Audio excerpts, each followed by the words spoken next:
Hello and welcome back to another episode of the Hollow Pod. Today we have Mr. Re-Expanded himself, Nick Ken Palpatine. On Discord, you might know him as Shiss. He's been around the block a few times and he's done a lot of stuff for us EU fans, and that's has all to do with the Re-Expanded project. How you doing today? I am great. Thank Man, you for glad having to me hear it. on. Absolutely. We try to give a spotlight to anybody I can on my little platform here. We like to talk about anything that we can that has to do with Star Wars that isn't all this slop that a lot of people like to talk about. I'm sure you've seen all the Wikipedia readers and all the like AI accounts swarming the net. There's less and less real people, which is horrible. Truly.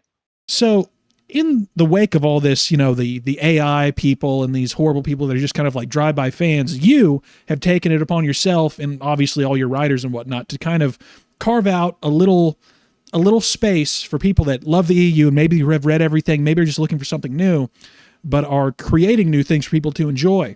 How did you come across this? What made you get a fire under your ass and really start putting your nose to the grindstone to get all this stuff actually turning? It's funny you ask in such a way because I recall proposing probably two times beforehand, uh, such as, "Hey, why don't we just create our own stories?" Little did I know, no one pointed Hand of Thrawn to me at that time. Hand of Thrawn 45. Uh, I believe he started releasing stories in 2019. So you'll notice a lot of the re-expanded stuff actually precedes re-expanded. Uh, a lot of it was just, I don't know, it's foundational to what we're doing now. And the original re-expanded list that you can find at tinyurl was initially a timeline of Hand of Thrawn 45 stories so that I could keep track of them. And I just started sharing it with people. And then I started adding things that weren't Hand of Thrawn to it. I think he's probably, correct me if I'm wrong, but I feel like I've heard his name more than any other type of like re-expanded author. I've heard about Hand of Mhm. Thrawn quite a bit actually. Just even from like anywhere from Matt Wilkins to other, just I feel like Alex might have mentioned him a few times. Just everybody kind Yeah. of knows him, and that's interesting. Now for the listeners who might not know about re-expanded, maybe they're new to my channel, maybe they're new to the community or whatever. In your best words, how would you explain the project?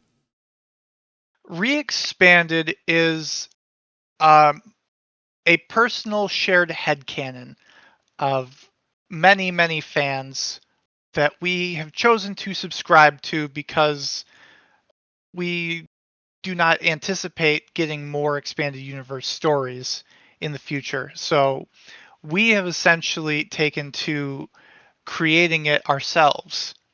Oh, I'm getting a delivery. Okay. Ooh, yum. Yes. So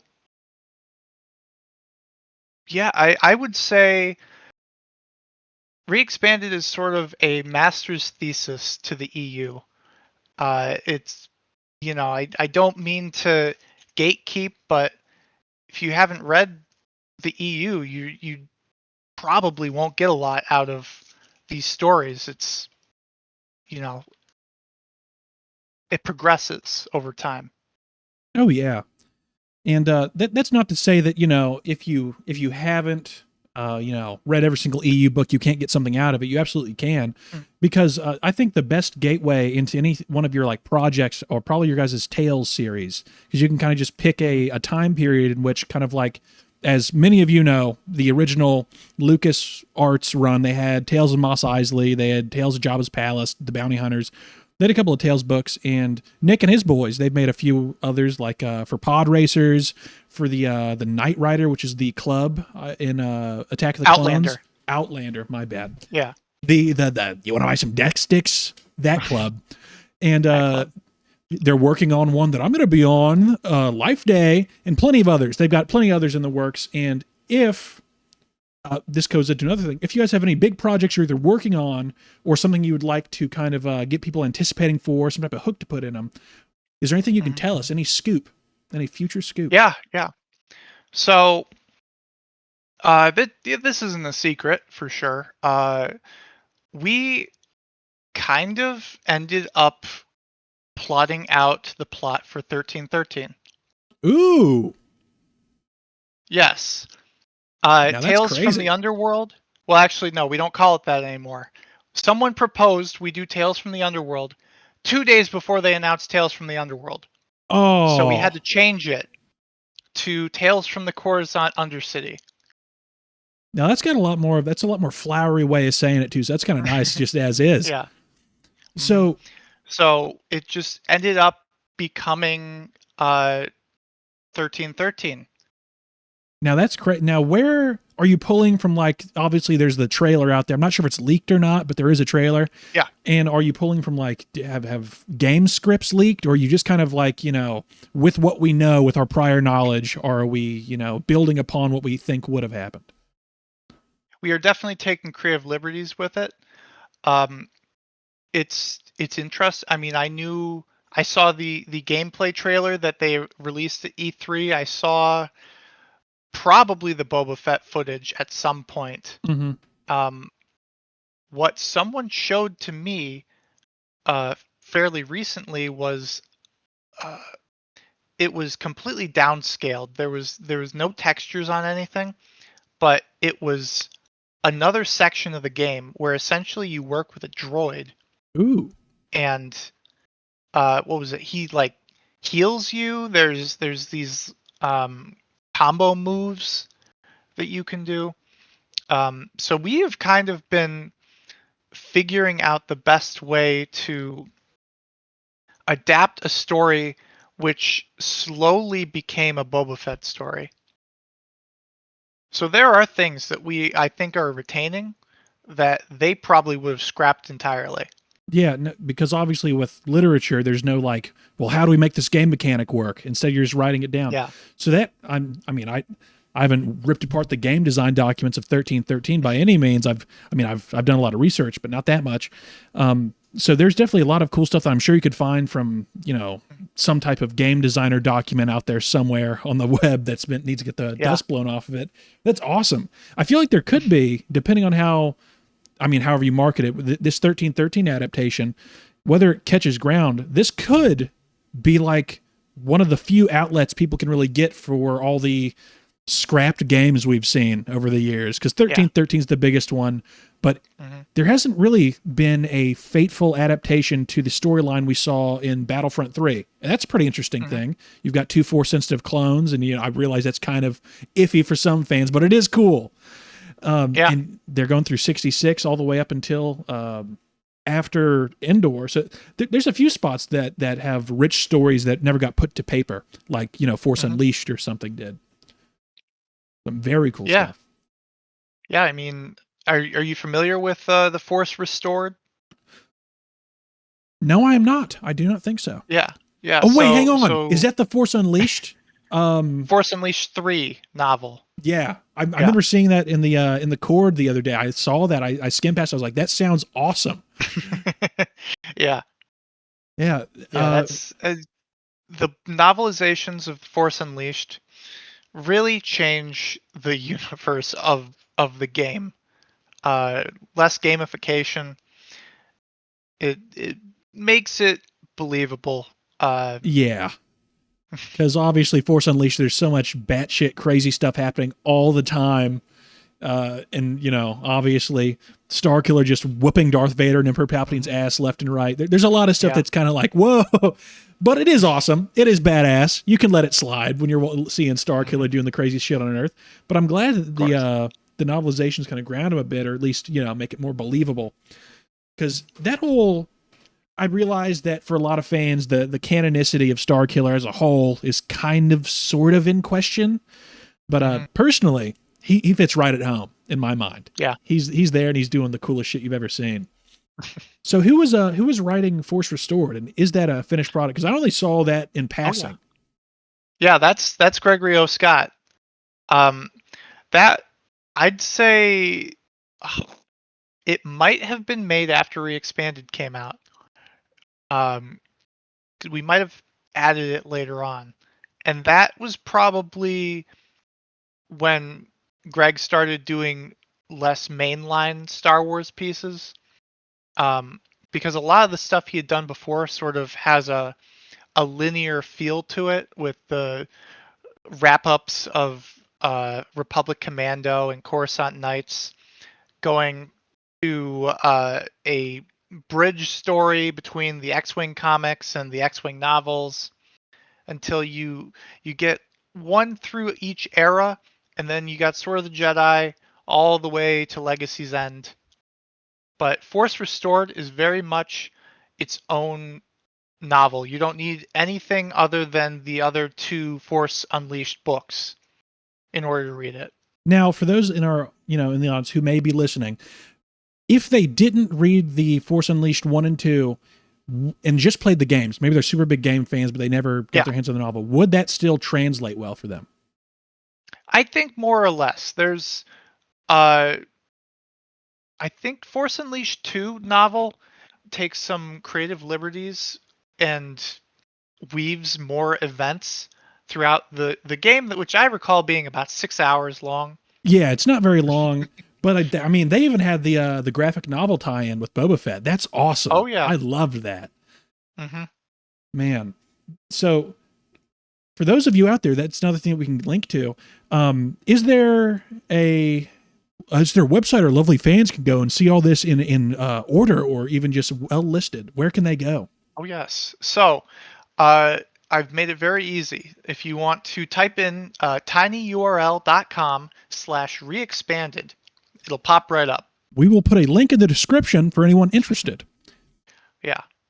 Now, I had a couple of wacky questions on here relating to the project, and one of the weirder ones on here is, obviously, in our very busy life, sometimes it can be hard for people to find time out of their day to scroll through or flip through a book, especially with people who are wage slaves like myself. Is there any thought process or plan in the future to potentially have somebody go out of their way to record audiobooks for any of these, or some type of abridged version for any audio listeners? Yeah. Let's see. It's been proposed. And honestly, I think that this would be a okay time for me to use this platform to mention there is a fella not affiliated with us, Makati Archives, and he has been making AI audiobooks. And to make matters worse, he has made some of them members only. Ooh. Yeah, so he is using someone else's story. He is making it a text to speech, and then he is charging another person money in order to listen to it. Yeah, that's kind of crazy. I do know there's, I mean, I haven't seen this guy, thank God, because I don't like the whole AI to audiobook thing. I think it's kind of chintzy and cheap. There is one fella, and I forget the name off the top of my head. My buddy showed him to me. He would know. But there is a guy going out there painstakingly, through his own effort, through his own means, he is recording audiobooks for novels that never got them, and he's doing it really well. He's doing it, he's slamming it out the park, that guy. I wish I could, I'll probably put him down in the description somewhere once I figure him out. But so there are people out there who are taking matters into their own hands and doing like some real high quality stuff. So that Makati Archive guy, thumbs down, lame. So obviously from your tone there, if you ever did figure out a way to do this, or maybe there's a person on the team who was wanting to do this, it wouldn't be AI, or at the very least you wouldn't like it to be AI. I would not. I'm still trying to figure out the distinctions, because I remember, before this really blew up, there was text to MP3 converters. And so I mean, I need to look into it more, but I'm still trying to figure out if there is a distinction between text to speech versus AI audio. I mean, there's definitely a distinction for fake sure. Intonations, yeah. Yeah, it's both one of those them things. Take out the heart. Yeah, but I mean, I do think with either of those, there is exactly one use case where it's cool. That's obviously some droids. Obviously, they would sound like maybe certain, automated intercoms. But what's that got to cut down on, like a voice actor's time? That's got to cut down for what? Like a couple of pages out of a book, grand total. But it does still help. So it's one of those weird use cases. But I'm glad I could ask that, because that's so good. And obviously with the way the world's going, podcasts are a giant thing right now. There's plenty of people, like one of the biggest ones on the planet right now is Creepcast, and that's two dudes reading horror stories with each other. Yeah. So there's a thing there, and I would be so excited to tune in. Yeah, and actually, I was thinking about that today. The potential of audio dramas. Oh yeah, like the Brian Dailies back in the day. Oh yeah, Done right, that would be yeah. I'd love to immaculate. do something original, even. Written straight for audio drama rather than translating. That would be Yeah. cool. That would be very, very cool. Got to get some good audio engineers in there. Got to figure out a layer right. Yeah. So audio dramas potentially on the docket. All depends on how much time I have. Oh You know, yeah, it's I'm sure you've got a very big team now. Yeah, yeah, and I owe a lot of it to them. I'm kind of the delegator at times, but I understand when people know how to do something better than I do. Oh yeah, that's a very powerful thing. I mean, not to toot your horn or anything, but it's a very like Yeah. that's a Lucasism. That's like a George Lucas thing. Mm. He knows how to delegate. He knows how to be like get the ball rolling, but then be like, well, you know how to do this better. Just make it look nice. That's a powerful thing because there's certain horrible corporate entities that don't know how to do that, and they're ruining things that are nice and pure. But that kind of goes along with one of my questions I had on here. Obviously, you're the like founder or head runner of the project, but you have a great team behind you. Who of those people have helped you get to where we are now in this building community, and what have they done to help? Just nice little couple shout outs if you so feel so inclined, Oh yeah. and what their Yeah, yeah, yeah. gracious roles are. Yeah, so I mean, I would have to start with Wayne Mann, also known as Mr. Gentle Zombie on the Discord. I mean, he is basically, if you watched any of our re-expanded YouTube videos, he has recorded like the opening to each of our tales from the Galaxy's Opera House collection. And he's run interviews for our authors, uh, and I'm just very appreciative of the time that he has put into that recently. Yeah, that guy's great.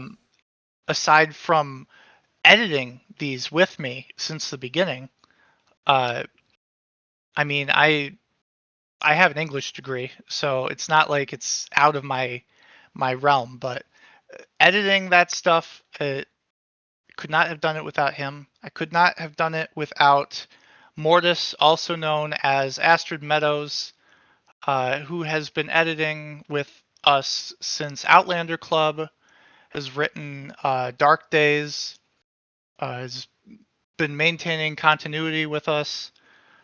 Cryptics, who honestly I've been bouncing ideas off of since before Re-Expanded. He and I put the timeline together in the first place.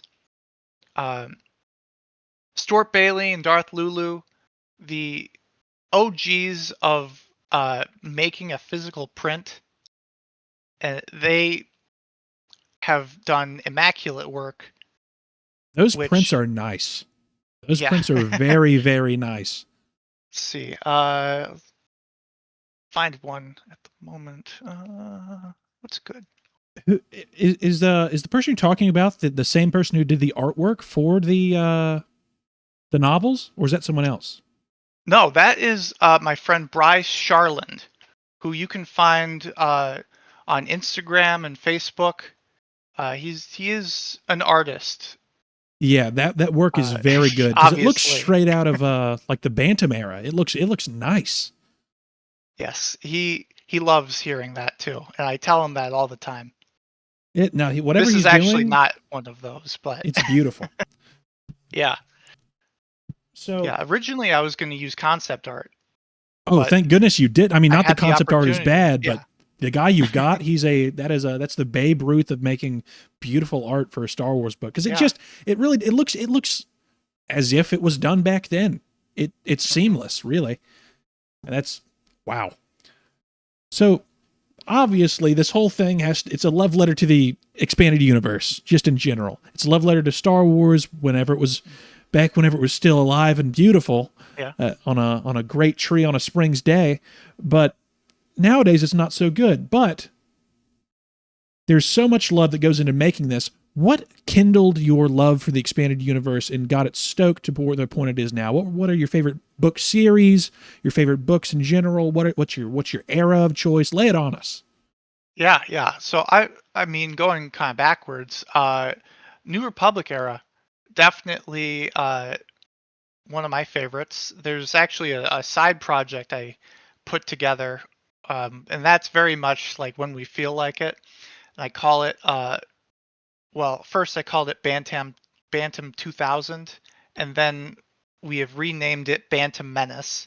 Oh, Um, clever. Conceptually, it is sort of what if George Lucas, I don't know, died after signing over the rights to Bantam, and they never lost the, I don't know, book war to Del Rey. So it's the idea behind it is creating the prequels as informed by the Bantam era books. But that's a whole other thing. I really liked Last of the Jedi. That Ooh, was one of my jumping points for Star Wars. My introduction at Scholastic Book Fair, I was, you know, bought the series. So I read those. Actually, I read half of them, and then I read Rebel Force, and I realized that those characters continued on in that story too. And so I had to go back and finish those stories first. And that kind of awakened an incessant need for me to do things in order. gotcha hooked. Uh, for adult novels, my first was Jedi Search. I got it from a flea market. It's a very beat up cover. It's been signed by Kevin at this point. Nice. Yeah. I haven't read Jedi Search yet. I'm not exactly. That's after Endor, right? My Yes. Yes. It's post Thrawn trilogy, post Dark Empire. Luke rebuilding the Jedi Academy. Uh, I mean, I will acknowledge its flaws, but I have not read it in about 15 years, and I think of it fondly. Yeah, there you go. Don't ruin it for yourself. I've heard people who enjoy Knight Errant. So there's everybody's got Yeah. a certain love for certain things. That's perfectly fine. I don't think Yeah. I've met anybody who likes Dawn of the Jedi yet, though. I don't think I've heard a single Hmm. person. Have you? Are there Dawn of the Jedi lovers? Yeah. I know people who really like the comics. Now that's fair. I haven't heard as Yeah. many bad things about the comics, and at least because I have a big giant omnibus, I'm starting to chip away at, and the Yeah. art looks beautiful in there. It's maybe I got to plug my ears or block my eyes when I'm reading the dialogue. I'm not quite sure yet, but Yeah. the art is just stellar. So I can see how people would like that. But not a single good thing have I heard about the novel. Not one. Oh my word. Yeah. No, I've seen. There's a video Brennan made years back where he like destroyed a copy out in the street. Oh my goodness. That sounds awesome. Yeah. Yeah, funny to watch. Funny you mentioned Knight Errant actually, because that's Hand of Thrawn 45's next project, which is being released right now. Ooh. Um, is sequels basically to the Knight Errant storyline, So she's kind of tying it in with the Darth Bane era. ooh, okay. So trying to butt it up against each other? Hmm. Very interesting. Now, I haven't read it yet, but I'm excited too. But continue. I'm well, we touched on it a little bit before we go on to the next thing. Obviously, you talked about the things you loved about the EU. Now, what's a hate? Because there some are certainly different for other people than others. But what is a maybe worst era or worst book? Maybe both. Mm. Ah, I feel. Oh wait, actually, I hate Darth Bane. You hate Darth Bane. Yes, yes. And I don't think it's bad. I just don't enjoy reading it because it's very pessimistic. Okay, wait. Okay, I can The agree. first book I like.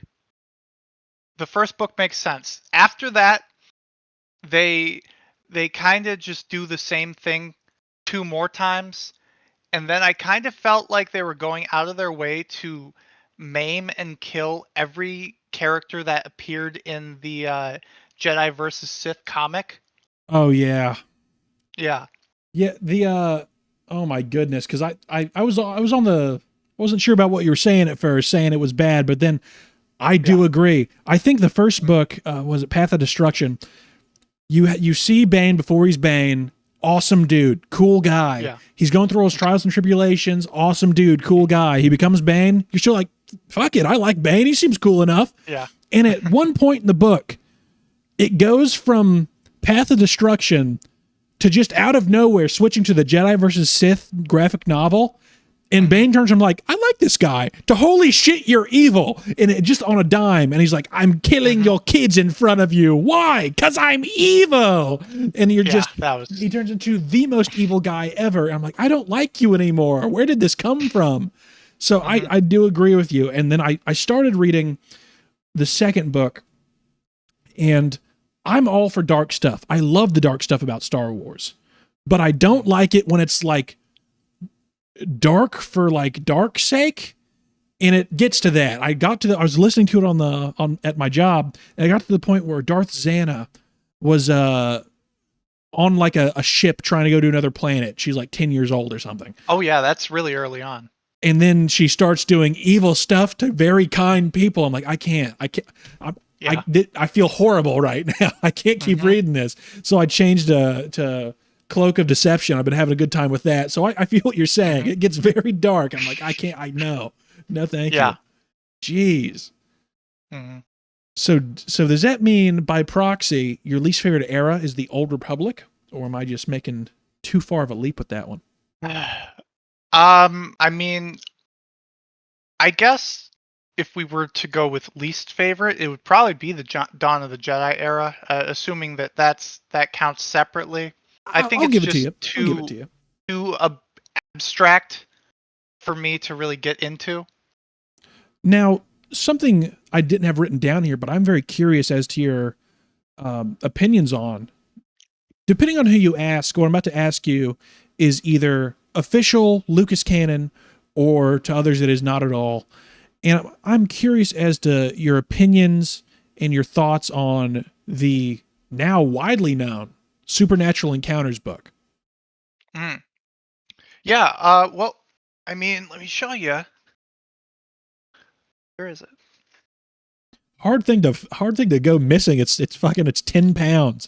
Yeah, I know, right? Oh, there it is. There it is. Oh.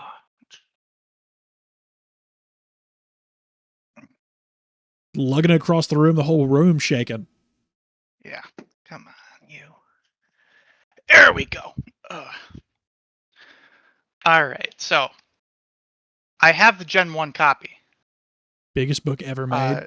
You know, it has been signed. They cannot make a single volume copy anymore.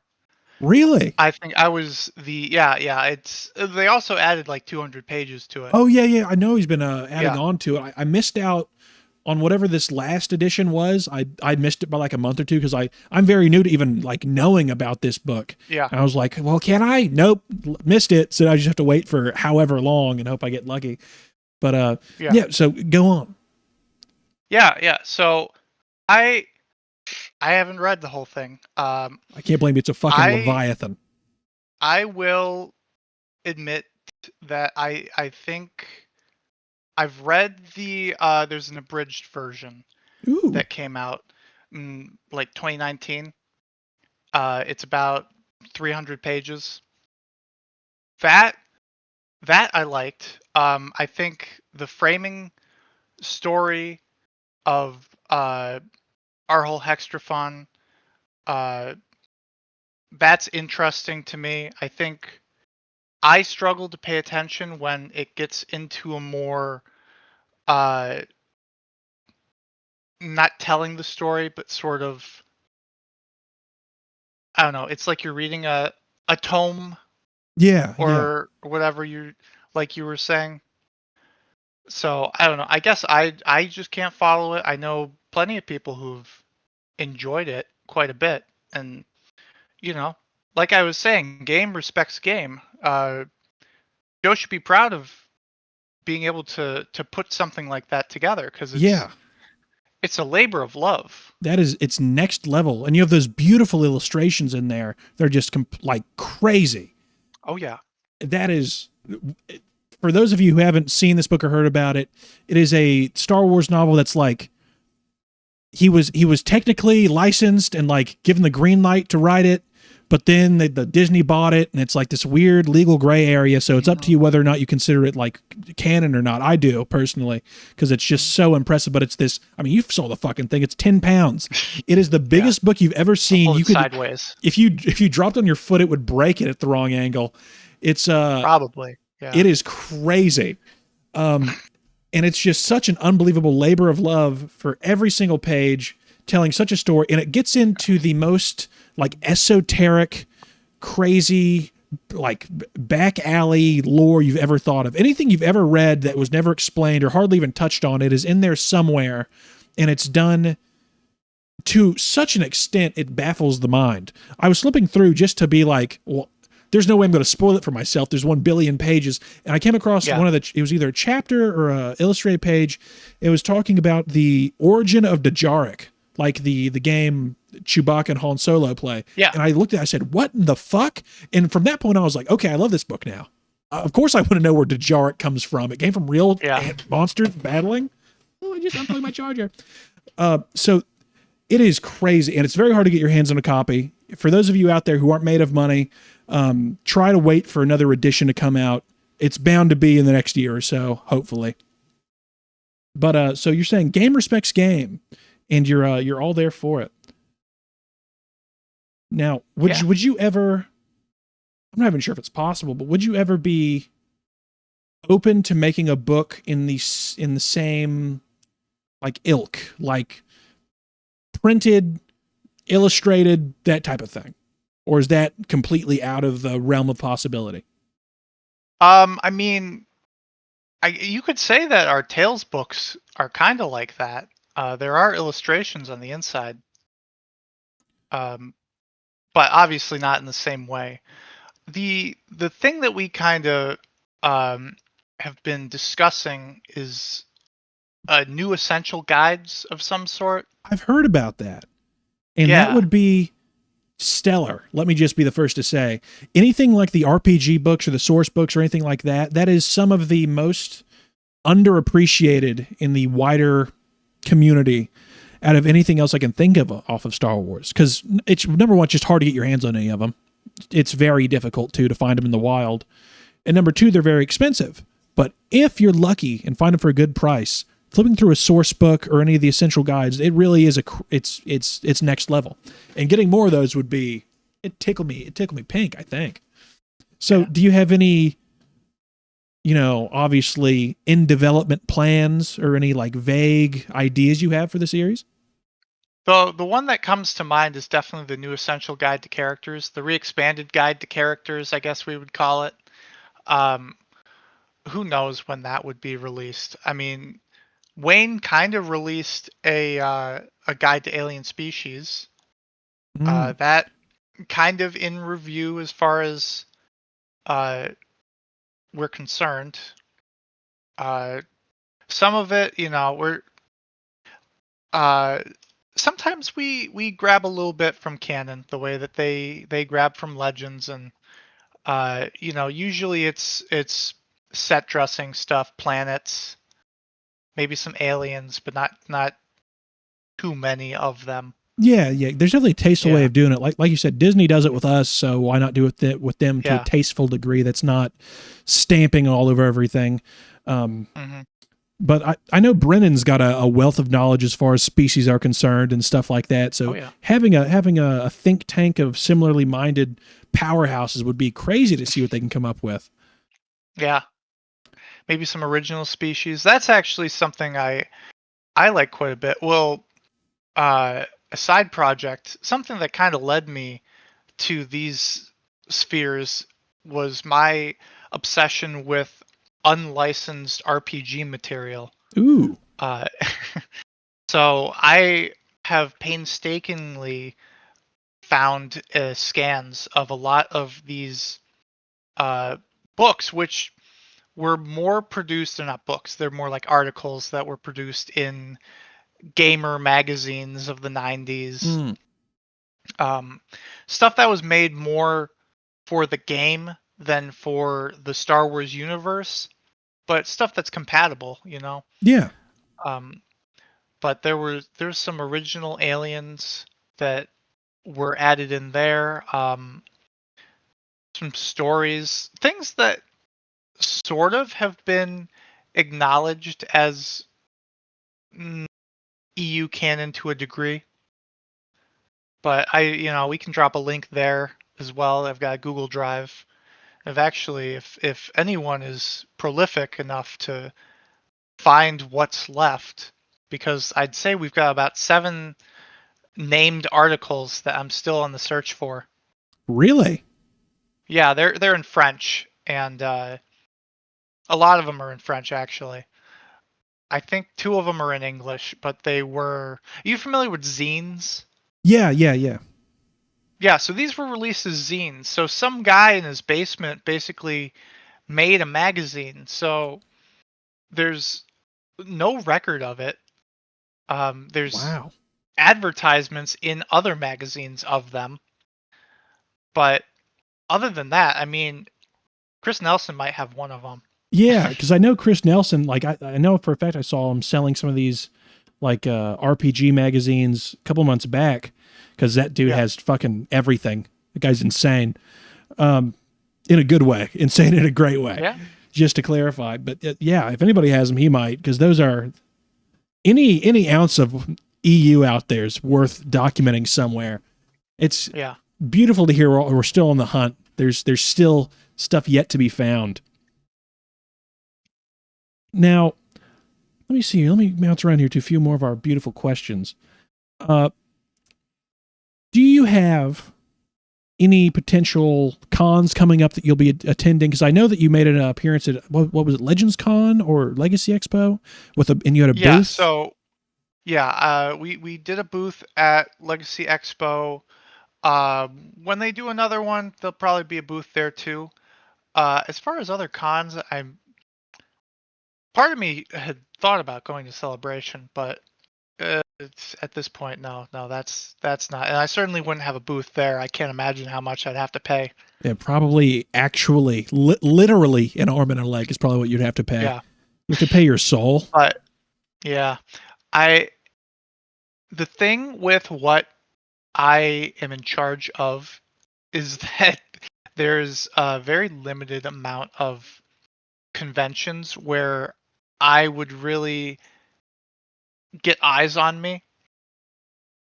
I think someone goes to a Star Wars EU convention, they're aware of the EU, and at least that I can say yes, I'm continuing it through fan fiction. But I'd say that there's not a lot of chances you'll see me at a convention. Well, it's a shame, because I've seen the pictures on Instagram. That was a beautiful looking booth. I can't imagine any Star Wars fan that walks by something that looks that unique and doesn't at least get intrigued. Because, I mean, from my own experience, I've shown this on a few videos now, but I doubt everybody watches everything I put, so I'll say it again for posterity's sake. Whenever I was on one of my book hunting adventures, something crossed my eye that was a random Star Wars book I'd never seen before. And obviously, us being big fans, if you see a cover you don't recognize, it means one of two things. It's either crazy expensive and you just found something that's going to make you a lot of money, or 2, it's some weird, never before seen fan printing of something. And that happened to be my case. I have here the collector's edition of a book called Star Wars Finality. It is a book that is undocumented anywhere. It might as well not exist. It is nowhere on the internet. It's not real. What I'm holding doesn't exist. And it is a fan-made book by a guy who I only assume is writing under pseudonym.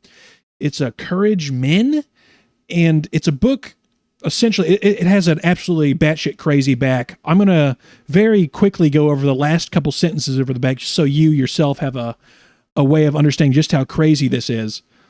The Empire crushes all in the end, even as the rebel-controlled Death Star battles its counterpart for bragging rights. The real fate of the cosmos is conducted on the Sith homeworld in a duel between Darth Vader, and Darth Vader and Darth Vader, Darth Vader and Darth Vader. That is an actual line on the back of this. It is a crazy book. And the reason I bring this up is if you're into Star Wars, even if it might not be canon or a part of something, if you see something that looks respectable enough to Star Wars, that's enough to get you buying something, especially if it looks cool or insane as this one does. It's published by people named, hang on, let me look at the publisher. Last thing I'll say about this.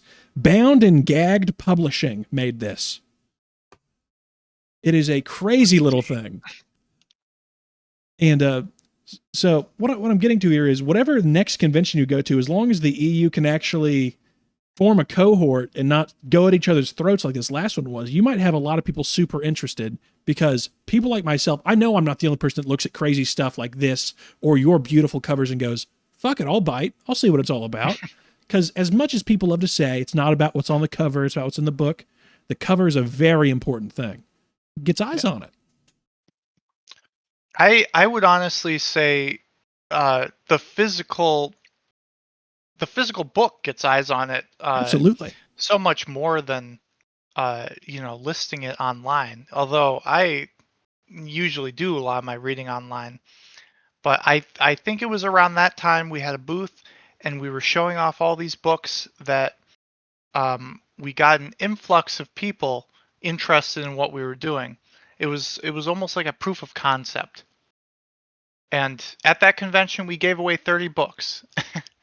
That's awesome. Yeah, I guess I'd never really thought to ask you about it, but so you say the booth went well, got a lot of eyes on. Mm-hmm. That's beautiful to hear, because it looked good. Thank you. I put a lot of sweat and tears and funds into that. Oh, I'm sure you did. I can't even imagine. Nice. I love the thing that caught my eye the most was the color palette used for a lot of the colors, not colors, the covers. It seemed to be kind of like, obviously the color palette fit in with Star Wars, but it popped out enough to what you might typically see. Like there was a lot of pinks and a lot of rich blues and stuff. And that really attracted my eyes to it a whole lot, seeing colors like that. Cause that's something that you'd like want to see nice on a shelf. I just recently got into, I forget who told me about it. It might've been not Chris Nelson. It was one of the big names in the community. Yeah. He mentioned, it was one of the Twin Suns guys. He mentioned the fact that, I shouldn't be saying this because the market will fucking grow, but there's Japanese printings of the New Jedi Order books, and instead of them being in one book, they're in like two smaller ones. And the whole like draw to it is the Japanese covers blow ours out of the fucking water. It looks beautiful. It looks like the prettiest thing you've ever seen. So now I've started to slowly accumulate that just because it's a beautiful piece of art to have it up on the shelf. I want to frame them or something. Just killer.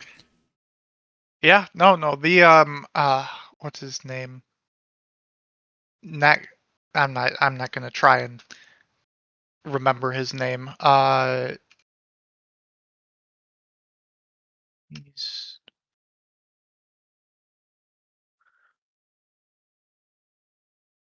If I can pronounce that, actually. Nagano is his last name. But he did a lot of covers between 99 and 2006. And I would say, they are the go-tos.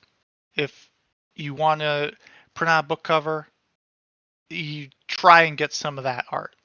Oh yeah. Yeah. It's just absolutely next level. Look at some of that stuff you're looking for if you're trying to get into visual design, because there is I'm sure you have a feeling about this, being as you're the guy who green lights all the book covers and whatnot. So I imagine you have an artistic eye. But in the modern day, our culture has a very bad habit of making everything look ugly, bland, and simplistic. And especially for Star Wars, get that the fuck out of here. Yeah. No, we're trying to get grandiose. We're trying to look at art here.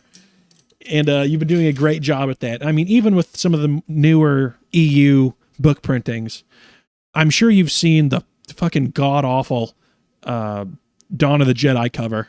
It's not very good. It's not very good at all. I'm trying to remember what it's... Actually, I have... Of course, I had to get the Essential Legends hardcover that came out. I did too. Um, I did too. yeah, yeah, It's signed. It's really good actually, but still, yeah. the art's a downgrade, but the I quality is agree. I nice. agree. Do you see Yeah, they're going to be making a the next books they're coming out with is another Heir to the Empire? yeah, yeah. We're getting the Thrawn trilogy most likely. Yeah, I might be the only Although they person haven't on said earth that who's mad outright. about it. I'm kind of pissed about that. They have the entire Legends Yeah, they need to yeah. print. We're getting Heir to the Empire again, dude. hmm I guess I do need I an think at some autograph. point, yeah, they're gonna do Rogue Squadron. I'm betting you. If they make the X-wing books in hardcover, that would be worth it. That would be Mhm. crazy. Because I Yeah. just finished my my collection of all the paperbacks of the X-wing books, so I can't wait to finally start chipping away at it. Because I didn't want to be Mister. hmm I've got book 5. I can't start. None of that. hmm So back to our lovely questions. Now we talked a little bit before the stream. But obviously, you being the leader of the Re-Expanded project, you have a little bit of pull, you have a little bit of gravitas with certain members of the EU community. What would you say your opinions are on the EU community as a whole right now? Do you think we're standing well? Do you think we're communicating? Do you think we're unified and trying to get stuff either back going or just in a healthy state? And also, as a piggyback off of that, what are your thoughts on the whole convention controversy that happened that kind of had a schism of the fan base a little bit? hmm Yeah. It's it's complicated. I'll definitely say that. There was a time when the fandom felt more divided than I had ever witnessed, and it was disheartening. Uh, I guess at this point, it feels like things are getting a little bit more on track.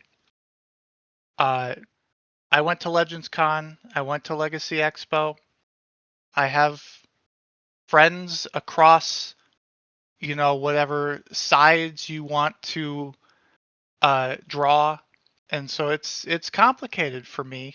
Uh, but I hold my own opinion on it, and I think that people that disagree with me at least respect me.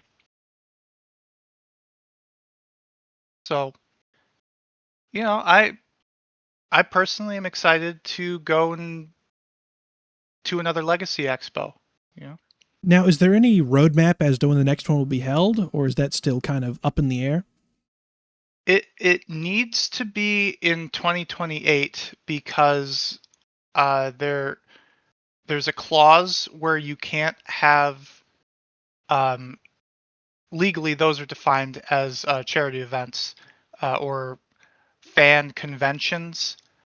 You can't have them the same year as Celebration if Celebration's in the US. And 2026 would have been too soon for them.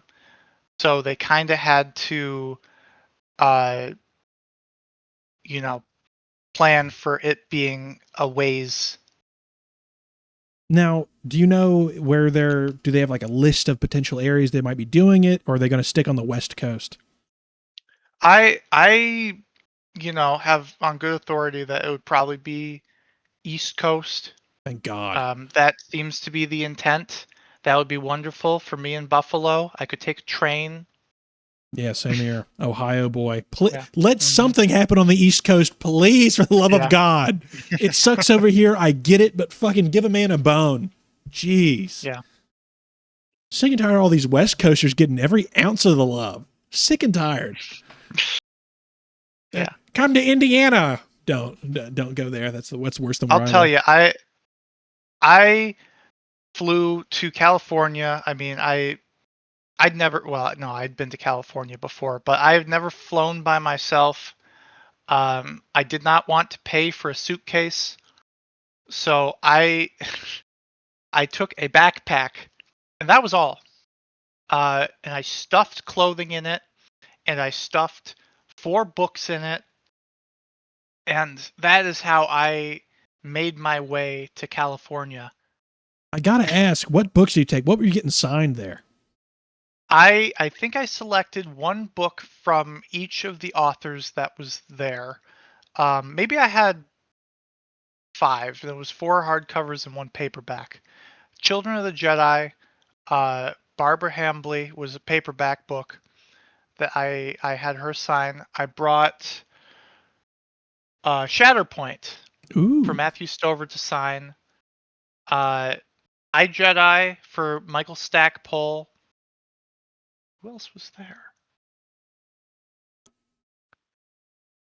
Now, I can't remember what I'm the not too other thing privy. was. Was Lucino there for that convention? No, he was not there for the original Legends Con. I'm trying to. My dream now, because I'm just now getting to the point in my EU career to where I've read a few books now. I'm getting more well read, and I'm starting to like Lucino books a little bit. And I've seen a few interviews, and that dude seems like just a killer guy. Love to get Oh a few yeah, things signed by him. Love to talk to him a little bit. Got so many questions for him. And I saw that yeah. recently, within the last couple of years, he went to a convention. I just wasn't sure which one. Yes, he was at Legacy Expo. So I met him last year. Um, I actually had a proposal for him, which he was interested in, but he just does not have the time for. Um, I very much enjoyed talking to him. My friend Zazane has spoken to him quite a bit. You might know him as the other HoloNet. Oh, Hmm. is he the one who Yeah. made the that wonderful New Jedi Order series? Yes. That dude's Yes. that dude's a So machine. it's funny. I had become good friends with Matthew Stover, and he had become good friends with Jim Lucino, and so we all came together at that convention. Oh, that's all. Was that Actually, during I the was on same? the plane Oh with no, you Matthew go. Stover. Oh Yeah, yeah, really? yeah. It was funny. So we had a connecting flight, my girlfriend and I, and uh, turns out Zazane was on the connecting flight as well. He's across the aisle from me, and he's pointing behind me, and I look, and it's Matthew Stover. He's sitting right behind me, and I Oh, that's looked right at him awesome. because I went to Cantina night and we had wine together. We talked about theater. He's a wonderful man. Wow. I was a little blue that day, so I literally, so I don't know if he recognized me. Well, he definitely didn't at first, but then I showed him the picture. Were you painted up as Thrawn? Yes, yes. Awesome. I purchased. That was one of the other things I had in the backpack. It was a very minimalistic Thrawn getup. If you ever seen pictures, I was wearing a T-shirt which had the Thrawn, uh, you Little know, little plates. yeah, plate on it. I had blued my face, um, If you were green, you would and die. yeah, if I could not put contacts in, so I have these sunglasses that I wear. Oh, that's a good way of getting around it. Yeah, Little red glasses. That's sick. puts a little touch on it too. They call you Chill Thrawn. Thrawn is a little bit cool with it. That's Yeah. awesome. I would love to be able to pick one of these authors' brains about just a million different things. Do you know is Lucino still writing, or is he out of the game? He's mostly retired for sure. I'm trying to think if there was something. I could tell you I think that Stover's got kind of an epic return on the way. Really? Yeah, not to Star Wars, mind you, Oh but yeah, they wouldn't fucking he's let anything good happen to Star Wars. Come on yeah. now. So I think he's working on some books. He had some health problems for a while, so he really hasn't written anything since the late 2000s. Really? No, Hmm. I just recently, within the last year, I just got Stover's big deluxe edition of Revenge of the Sith. So I've been picking through that, reading his annotations. Let me tell you, I obviously haven't met the guy, but his annotations, if he's anything like that, he seems like a very fun fella. Seems to be Yeah, a nice chap that I'd want to, sit down and have a drink with or something. So for sure. I envy you on that big gruff guy. Hmm. Now, speaking of wonderful authors like that, have any of these authors had anything to say about the project, or have they reached out and they said anything to you? Has anybody recognized that at all? I think it gets a little complicated because there are some clauses with authors where they're not really supposed to look at fan fiction because it could create um, a legal loophole for me to turn around and sue them because they've stolen my idea. Oh, okay. Yeah. Yeah. So usually, um, when you're in the industry, you kind of veer away from it. I have had the pleasure of working with Patricia Jackson, who is known for her adventure journal stories. So she had contributed something to the Galaxy's Opera House. Wow, really? Yeah. Oh wow, that's crazy. I had no idea because those adventure journals, those look really good. I'd love to get my hands on them, but those are some elusive little things to get your hands on. I have 2 of them. Lucky dog. I think Yeah. Brennan has like a whole shelf of them. Oh, I'm sure he's got all of them. Insanity. I need to go wherever they're shopping at. I don't think I've found even one in the wild. I've been looking for years now. Haven't even found one. Yeah. So You said you were in Ohio. Are you near Half Price Books? yes, I am. I fucking hate half price books. I don't have enough bad things to say about half price books. It says half priced. It's full price every time. Mm-hmm. You go in there, you look at their price on eBay. It's the same thing. Yeah. Fuck you, half price books. How are you going to have a name of a deal and you don't even have one? Every now and then, I catch them slipping on something or another. Maybe when they're first wheeling out the books, I find like, oh my God. In my life, I found like maybe 1 or 2 stack of books that they had mispriced. Yeah.